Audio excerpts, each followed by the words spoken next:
जैसा कि हम लोग जानते हैं कि भारत आत्मनिर्भर बन रहा है और मेक इन इंडिया की मदद से भारत में एक से एक आविष्कार हो रहा है। और आपको बता दें कि भारत पहले वाला भारत नहीं रहा, अब नया भारत है। भारत की यह तरक्की देखकर दुश्मन देश जल भुन गया है, लेकिन दुश्मन देश यह समझ ले कि भारत की तरक्की रुकने वाली नहीं है। विकासशील देश से विकसित देश की ओर भारत अग्रसर हो रहा है और भारत अद्वितीय विकास कर रहा है।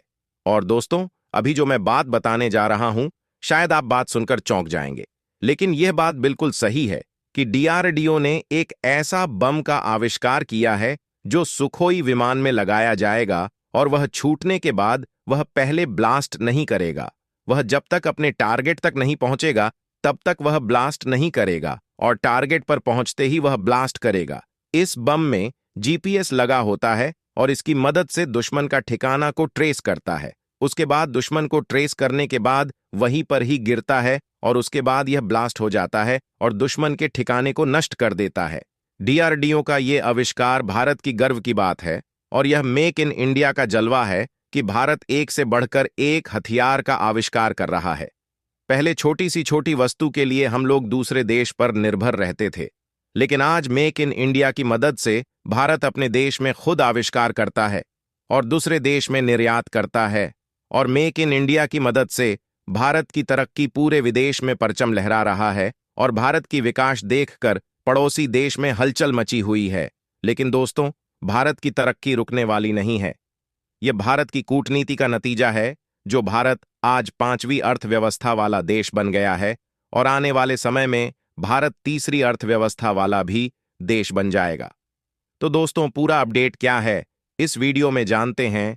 रक्षा अनुसंधान एवं विकास संगठन डीआरडीओ ने भारतीय वायुसेना आईएएफ के सुखोई 30 MKI प्लेटफॉर्म से long range glide bomb LRGB गौरव का पहला सफल उड़ान परीक्षण किया है। बता दें कि यह परीक्षण ओडिशा के तट पर किया गया है। लॉन्ग रेंज ग्लाइड बम गौरव एक 1000 किलोग्राम वजनी ग्लाइड बम है जो हवा से प्रक्षेपित किया जा सकता है। यह लंबी दूरी पर स्थित लक्ष्यों को भेदने में सक्षम है। ये बम प्रक्षेपित किए जाने के बाद ग्लाइड बम INS और GPS डेटा के संयोजन के साथ अत्यधिक सटीक हाइब्रिड नेविगेशन योजना का उपयोग करके लक्ष्य की ओर बढ़ता है।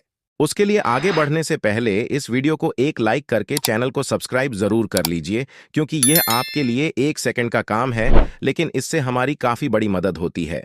गौरव को हैदराबाद स्थित रिसर्च सेंटर इमारत RCI की तरफ से स्वदेशी रूप से डिजाइन और विकसित किया गया है।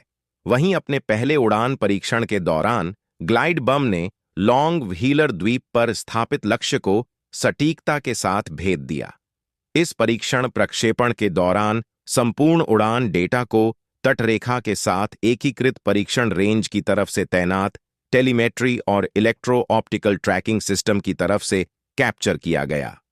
वहीं इसके उड़ान की निगरानी रक्षा अनुसंधान एवं विकास संगठन के वरिष्ठ वैज्ञानिकों की तरफ से की गई।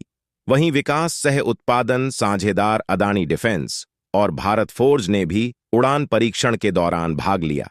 वहीं रक्षा मंत्री राजनाथ सिंह ने ग्लाइड बम के सफल उड़ान परीक्षण के लिए डीआरडीओ, भारतीय वायुसेना और उद्योग जगत की सराहना की। उन्होंने सफल परीक्षण को सशस्त्र बलों की क्षमता को और मजबूत करने के लिए स्वदेशी रक्षा प्रौद्योगिकियों को विकसित करने के देश के प्रयास में एक प्रमुख मील का पत्थर बताया। जबकि रक्षा अनुसंधान एवं विकास विभाग के सचिव और डीआरडीओ के अध्यक्ष समीर वी कामत ने LRGB के सफल उड़ान परीक्षण के लिए डीआरडीओ की पूरी टीम को बधाई दी।